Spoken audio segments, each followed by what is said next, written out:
tonight is Tim Sexton.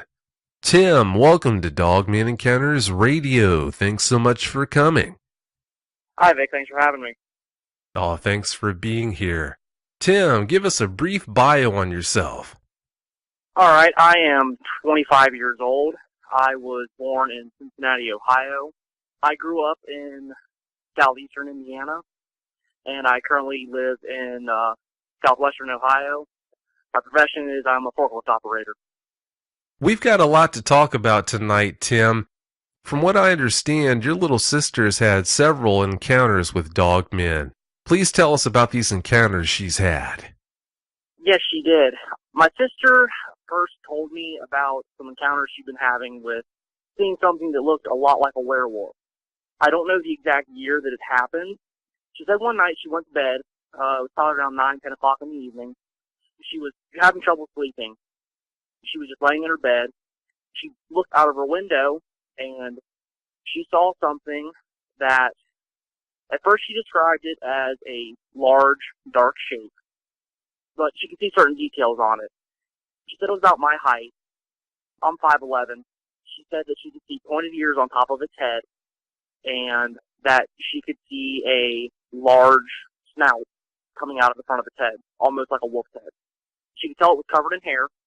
She could see human arms and hands on it. She described the arms as being extremely long. I asked her how long they were. She never told me, but I would be comfortable assuming that they would have at least reached down to its knees.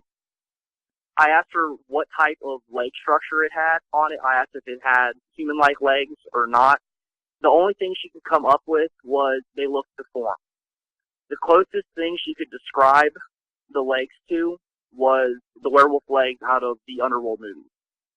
Like with the backward pointing knee, like they're slightly human-like, but they also have that wolf-like appearance to them.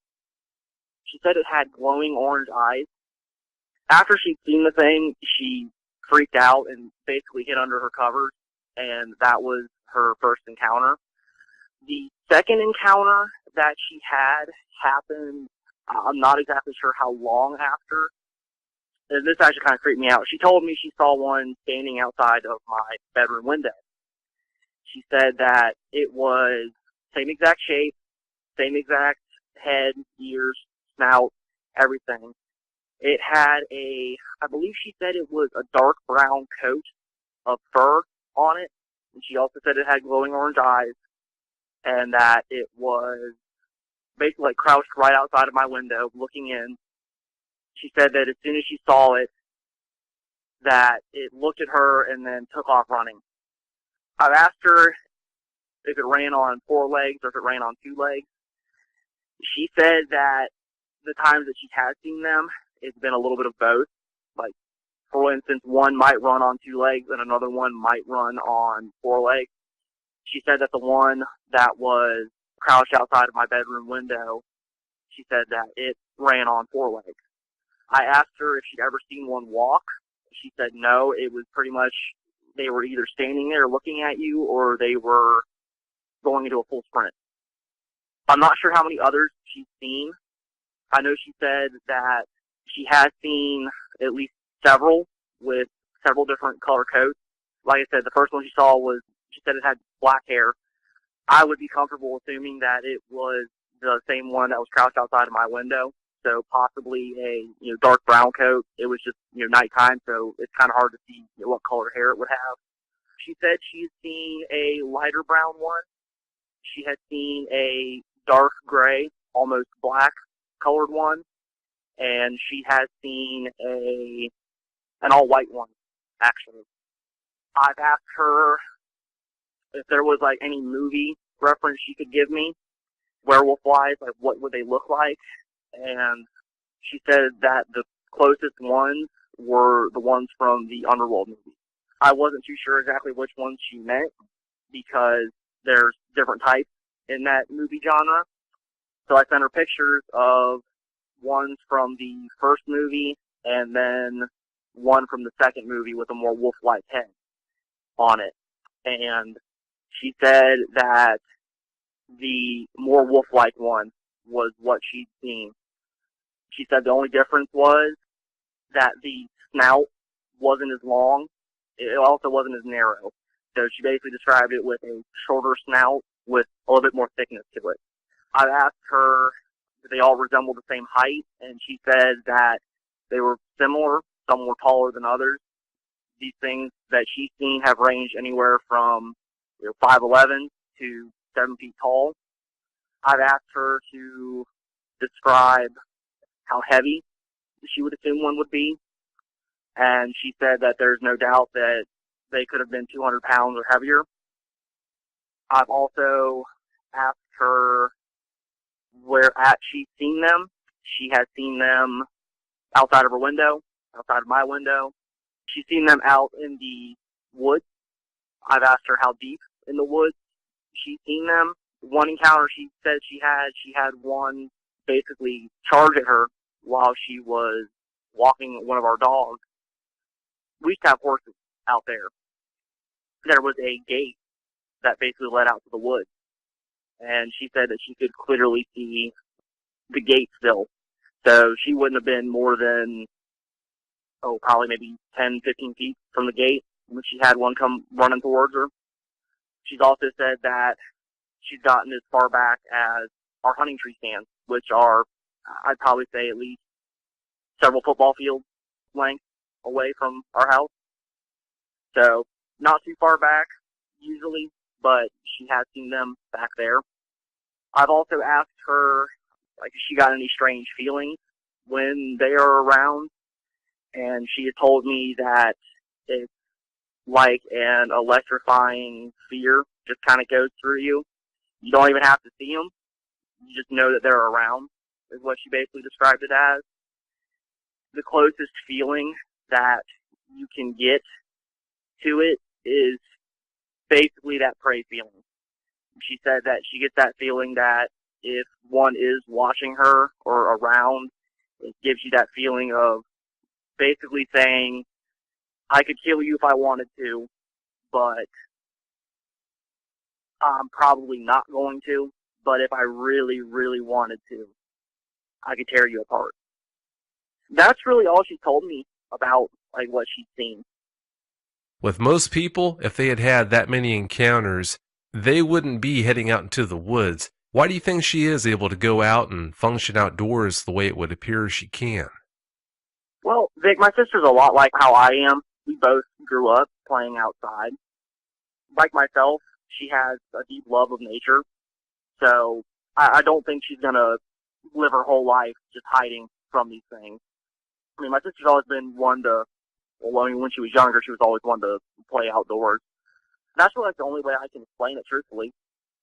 Did she say what she was doing, what helped her catch these things looking in your window, looking in her window? Because as you know, most people don't spend all that much time at night looking out their windows. I take it from what you said, almost all of these encounters where she saw them looking in your windows, whether it's your bedroom window or her bedroom window, these always happened at night, didn't they? Well, her first encounter did happen at night, yes. The second encounter happened early morning, probably around 6 a.m. Oh, I see. Well, as you know, most people don't spend time looking out the windows, although there are some people, if she has an appreciation for nature the way you do, I guess it's not a stretch to think that she would spend more time than most looking out them, so I guess that does fit. Yeah, well, the thing is, too, with the way her bed sat, it faced the window. The foot of her bed would be facing towards her window. My room was directly across from hers. So basically, as soon as she would open the door, she could be looking straight into my bedroom. I believe with her second encounter, she said that it was early in the morning. I would imagine the time we were probably getting ready for school at the time, because I'm only about 4 years older than her. So it would definitely be, if she had seen one outside of my window, it would have been her looking directly out, into my bedroom. And my window is right there across from my doorway. Ah, I see. If she was 7 or 8 when she had this first encounter, did you notice any abrupt changes in her behavior or demeanor right after this encounter took place? Truthfully, nothing's really coming to mind. maybe a little bit more fearful, a little bit more anxious, but nothing's really sticking out. She did tell you about this encounter right after it happened, didn't she? Yes, I would probably say within a month or two after her first encounter. I never really asked her for how long she'd been seeing them, but yeah, she definitely told me like right after it happened. I'd say within a month or two span. Did she ever say why she waited so long to mention the fact that she had had this encounter before telling you? Because for a 7 or 8-year-old, that is a long time to hold something that extraordinary in. Well, the only thing that I can really think of is possibly being afraid of being ridiculed. You really don't ever hear people tell stories about dogman or werewolves or whatever you want to call them because it's just something that just does not make sense. In her own words, she said it basically opened her eyes up to a world that not many people know even exists or even want to know exists. And with Dogman, you face a certain ridicule when you talk about it. I mean, something like Bigfoot or something like that, that's something that can be definitely accepted. Because pretty much what most people say with Sasquatch, it's a large primate. So yeah, that's something that's pretty believable. But when you start talking about a 6 to 7 foot tall wolf-like creature that walks on two legs, it's just something that does not make sense. So I can definitely see her keeping it in because she's afraid of being laughed at or being ridiculed.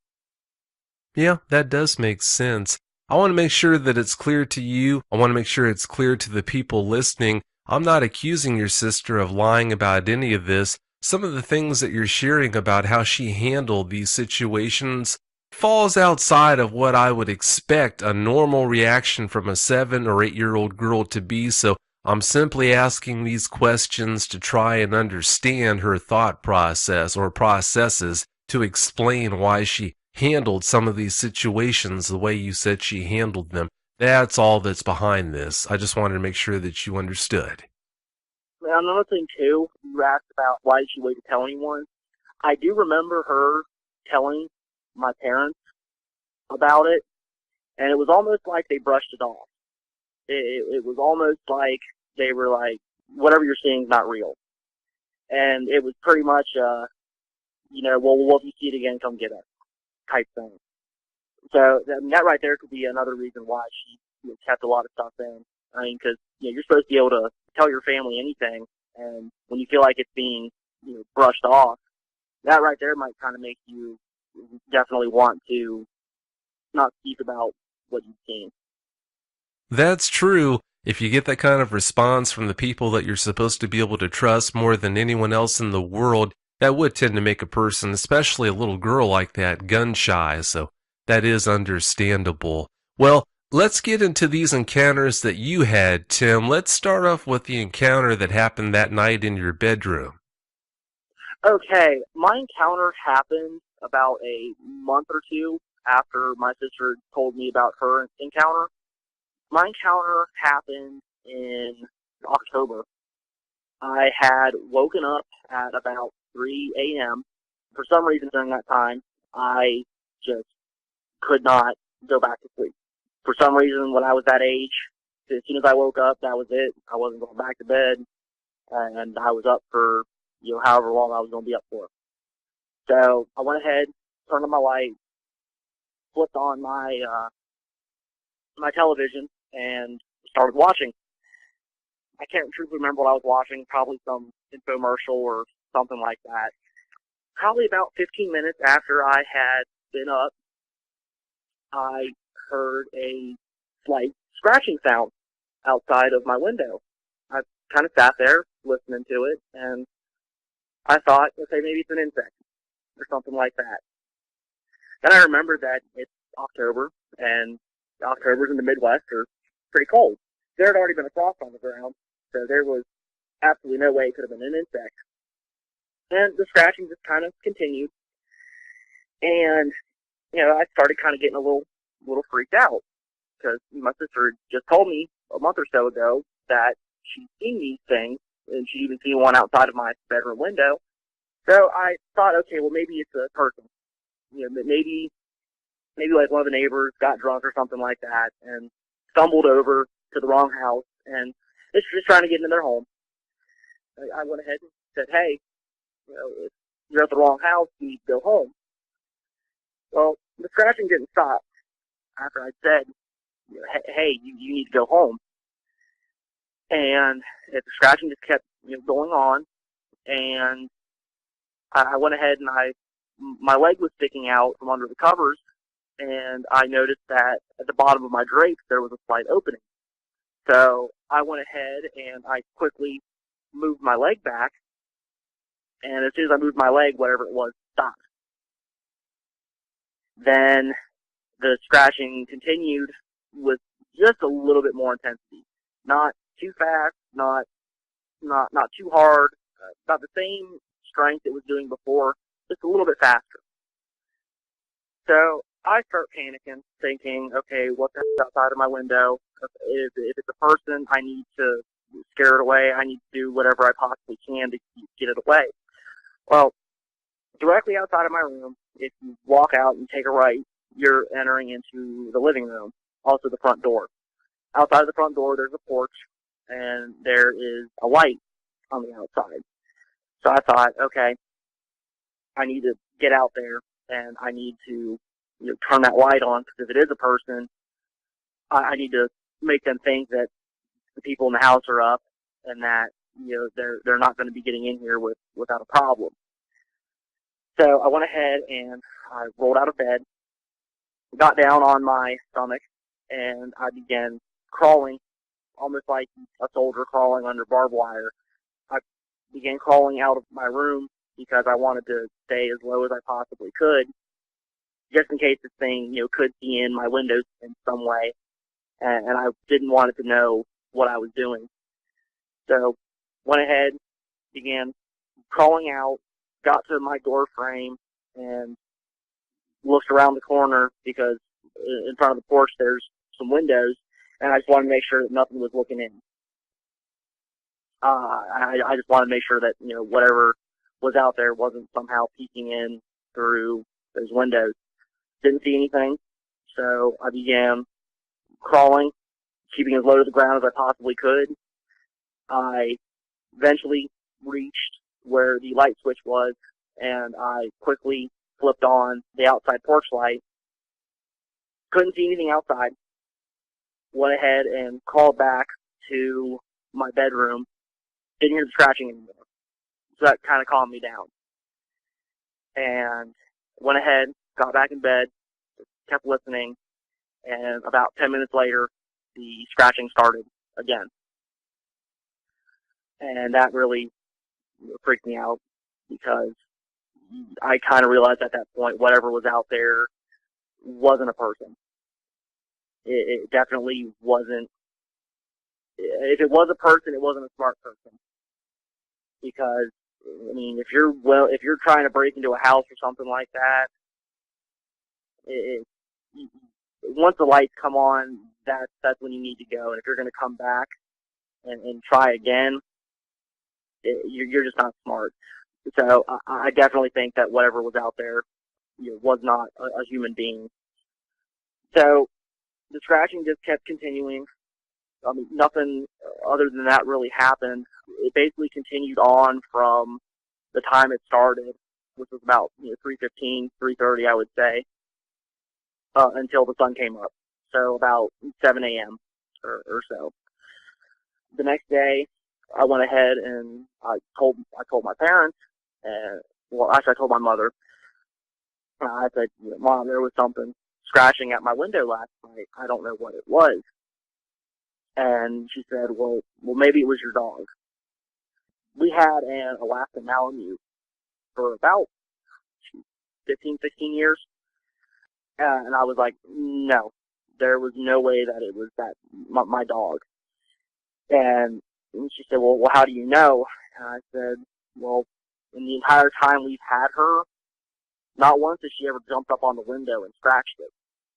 Not once has she ever done anything like that. She just never did. And she said, well, I don't know what it was.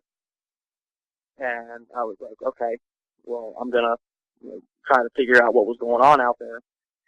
So went ahead, went outside, and I went to my bedroom window, and I wanted to see if I could see any tracks, any footprints, anything like that. Couldn't find any tracks because, like, right outside of the window is a large flower bed. The whole thing's covered in mulch. There's not very many flowers growing there. It's more pampas grass, yucca plants. There are a few flowers there. Not too many, though.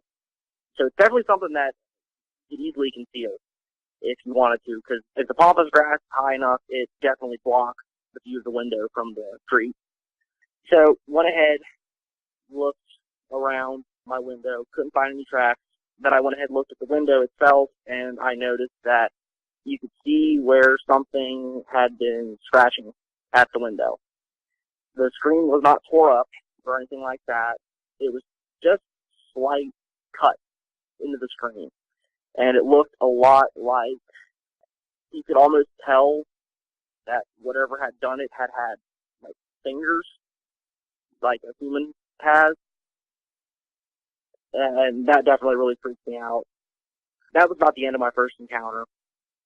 That night when you had that encounter, Tim, was your dog, that Malamute, was she running loose where she could have put her paws up on that window in the first place? Yes, she was. We always let our dogs run in our yard. We didn't keep them on chains or anything like that. We actually had a electric fence that they couldn't cross, so they would stay in our yard. Like I said, she never once did that the entire 15, 16 years we had her. The thing is, too, that with her, at the time, she probably would have been about 10 years old. So she would have been up there in her years. She definitely did have arthritis starting around that time. So I couldn't see her jumping up on the windows. We also had another dog. It was a pit bull mix. And this dog actually would jump up on the windows to scratch them, to let us know, hey, I want to come in. When she would jump on the windows and scratch them, she would shred the screens. I mean, they would be ripped to shreds. It got to the point where we had to train her not to do it because we were spending so much money on screens. That dog, she never once jumped up on my window either. The only windows she would jump up on were whichever one the family was in. So if we were in the kitchen or in like the dining room, she would jump up on those windows. If my family let her out at night to use the bathroom, she would jump up on my parents' bedroom window. She never once would come back to me. I mean, she was pretty much my mom's dog. So she would let my mom know, hey, I want to come inside. But with my screen, it wasn't shredded. And you could see where something had been scratching at it, but the screen wasn't tore apart. It wasn't shredded like what you would see with this dog. And you said it looked like fingers with claws had done this damage instead of paws. Yes. Ew, that's pretty creepy. I could definitely see a gap in each small tear. I mean, it was about the width of what my hand would be. Oh, actually, like it was the width between my fingers. It definitely looked like if I had taken my hand and basically made it look like I had claws and just started scratching, that's exactly what it looked like. Since you didn't see what did that night, we'll never know for sure what it was, but that does fit the mold of what these things do, so it sounds like that quite possibly might have been what it was. There's something that's so eerie about the idea of one of these things looking in your bedroom window at night, or having them scratch at the window, tap on it the way they seem to like to do. I don't know what it is about that that's so creepy, but your next experience that you had, it was, in my opinion, creepier than that first one. Tell us about your second experience. The second experience I had happened a year or two later. I don't know exactly how long it had been. It was November. It was actually opening day of deer season. Me and my father were going out to go hunting. So we got up about, I'd probably say about 4 or 5 o'clock in the morning. got our gear on, got ready, and we loaded up and we started walking back towards the woods. As I got closer to the woods, I suddenly did not feel right. I felt very on edge. I felt very uneasy. I felt like something was watching me, and I definitely didn't like it. Almost that prey feeling that my sister described. We went ahead and we started walking back. We got to our spots, and there was a downed tree log that I would sit on and hunt a lot of times. My dad goes, okay, you're going to go ahead and hunt here. I'm going to go to the other hillside, and I'm going to hunt up there. I, at the time, did not know that that's what he was going to be doing. I thought we were going to be hunting together. And I was like, wait a second. I thought we were hunting together. I thought that we were going to be together during this. He goes, no, you're going to hunt here. I'm going to hunt on the other hillside, and anything that comes in between us, we can go ahead and, hopefully, bag something. I was like, please, don't go. Something's not right. And he goes, I have to. I need to go get on the other hillside. I need to go get set up. I've got to walk like another mile or two, and it'll be fine. And I was like, well, please, just leave me the flashlight. That's all I want. I just want the flashlight. No, I need the flashlight to see where I'm going. So I was like, okay, whatever. I've got a gun. It'll be okay. So went ahead, sat there. We watched him walk off. After he eventually disappeared from sight, sat there, kept listening, and then I heard something moving behind me. It started off at kind of a distance, and it slowly but surely began to make its way towards me. Sounded heavy. I really can't give you an exact estimate on how much I thought it weighed. I mean, it definitely sounded like it had some weight behind it. I can hear it moving slowly. I can hear leaves and sticks crunching and breaking. And I'm thinking, okay, well, maybe it's a deer. That's what I was hoping it was, at least. I mean, even though it was still dark out, and legal shooting hours wouldn't have been until the sun had started to come up. But it was still pitch black out, and I'm just kind of hoping, okay, it's a deer.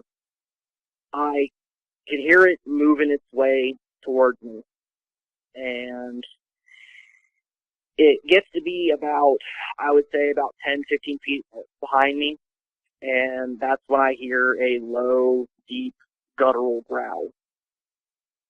My heart just went right into my stomach when I heard that. All I could think was, there's something behind me. What do I do? I could just hear it behind me with that low, deep, guttural growl, and I couldn't think. I couldn't move. I was absolutely paralyzed with fear at that point. I thought about turning around and possibly firing a shot in the direction of what I'd heard. The reason I didn't was because the firearm that I was using a black powder muzzleloader. If you don't know how a muzzleloader works, it works a lot like how you see a musket. You've got to pour the powder into it. You've got to pack the powder down. You've got to then drive the bullet into the barrel of the gun, and then you've got to go ahead and put a cap on it. Then you can fire it. So had I done that, and had I missed, I would have definitely been in some trouble, because it would have taken me at least a minute or so to load it. Probably longer if I had fired and then taken off running. So I was paralyzed with fear. I did not know what to do. All I ended up doing was I basically curled up into a ball and just waited for daylight to come. Once daylight came, that was basically about the end of it. It was like it came up behind me, growled, freaked me out.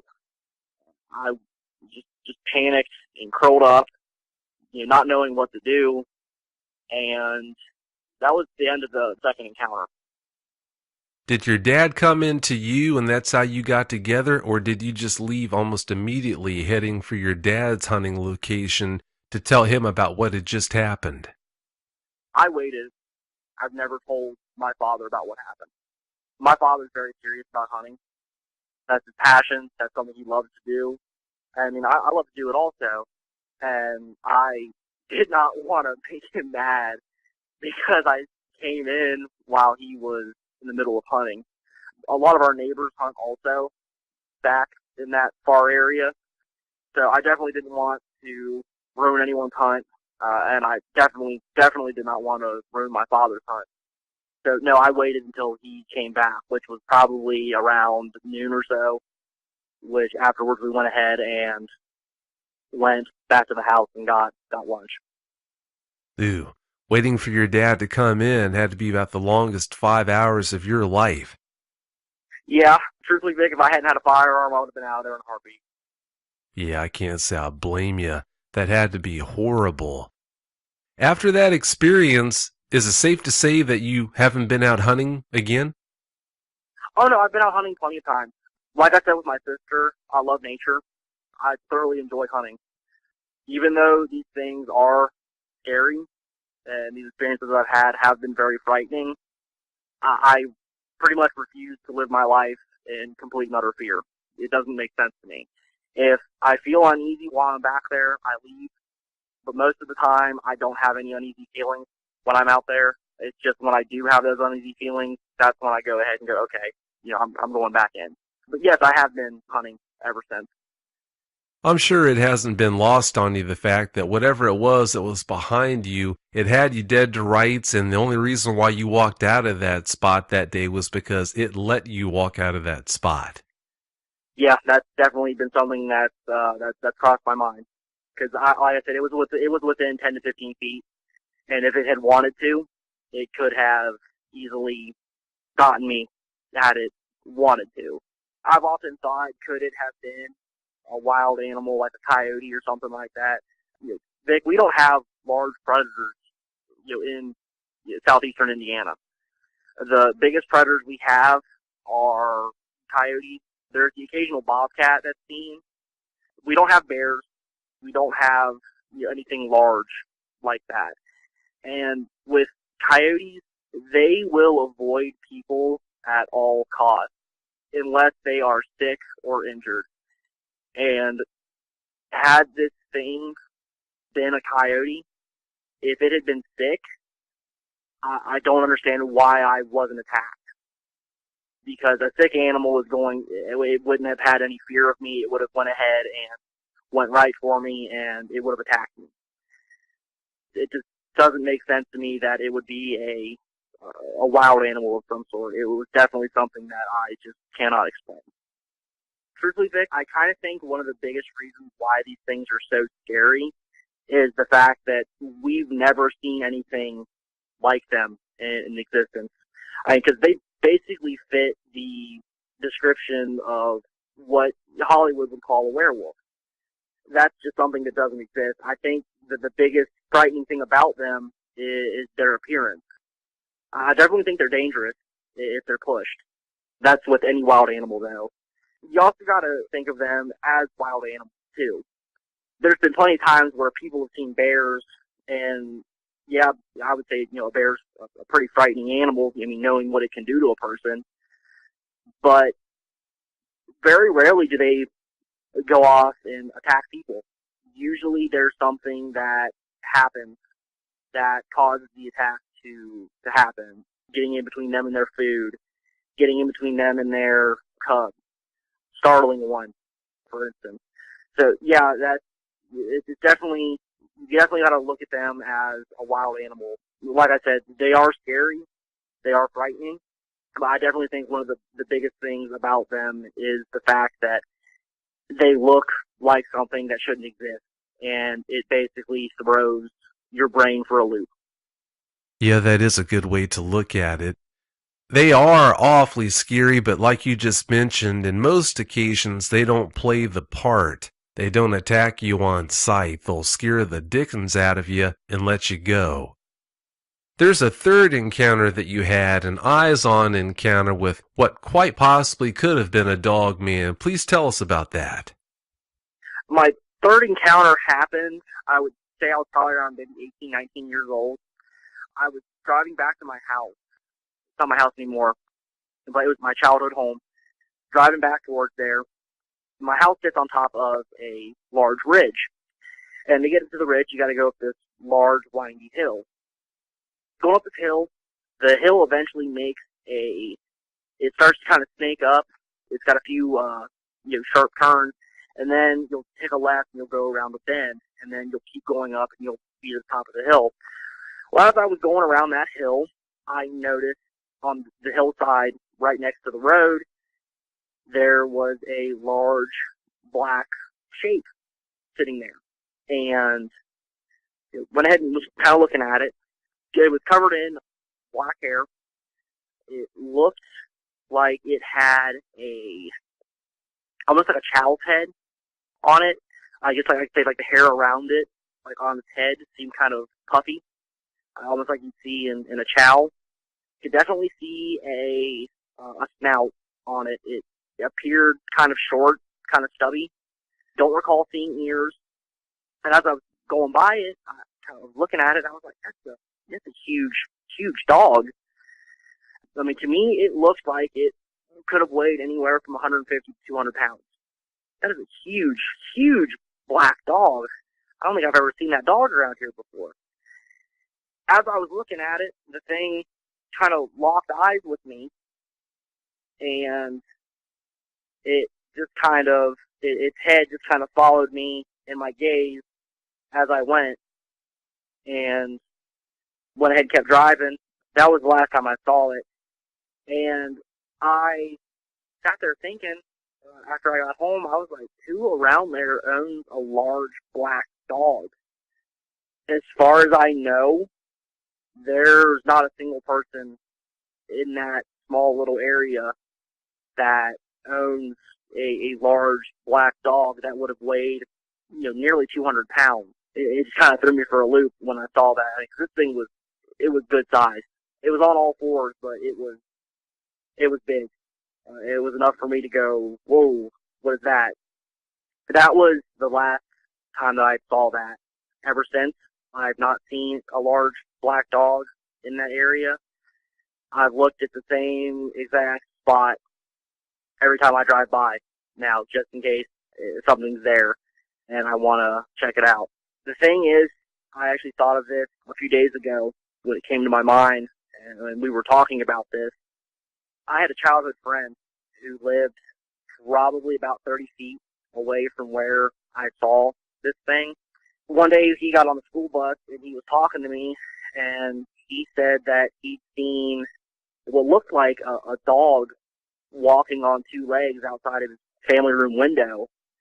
We were kids at the time. I mean, I hadn't even heard of Dog Man or whatever you'd like to call him. And I was like, well, how do you know it wasn't your dog doing that? He's like, I don't know. He's like, it might have been. And that was the end of it. It kind of creeped me out now that I was thinking about it, because he might have seen one of these things outside of his family room, and I possibly saw one not 30 feet away from where he lived. It sure sounds to me like that area is a bevy of activity. Yeah, it's kind of weird. I've not really talked to anyone about it. Like I said before, this whole subject is kind of something that just you're laughed at if you talk about it. So I've really not talked to anyone in the area if they've had any encounters, just because I don't want to be ridiculed or anything like that. I mean, as far as I know, in my own family, it's only been me and my sister that have had encounters with these things. I've asked my father if he's seen anything strange. He's always been like, no, I can't think of anything. I've asked my mother if she's had any strange encounters. Again, no. I mean, nothing that she can think of. It's kind of weird that, only, me and my sister are the ones that as far as we know, have had encounters with these things. If both you and your sister have had that many experiences with dogmen in that area, I'd be astonished if other people there weren't seeing them too. It's probably a situation where they are seeing them or they have seen them and just kept the encounters to themselves. I bet you good money that's what happened. Yes, I wouldn't be surprised if that was the case. Yeah, more than likely that is. Well, it's about time to wrap the show up, Tim. Do you have any closing comments you'd like to share? Yeah, definitely be aware of your surroundings. When you go out in the woods, you've got to remember to keep your eyes open, to keep your ears open, and to keep your head on a swivel. Like I said, I don't think people should live in fear of these things.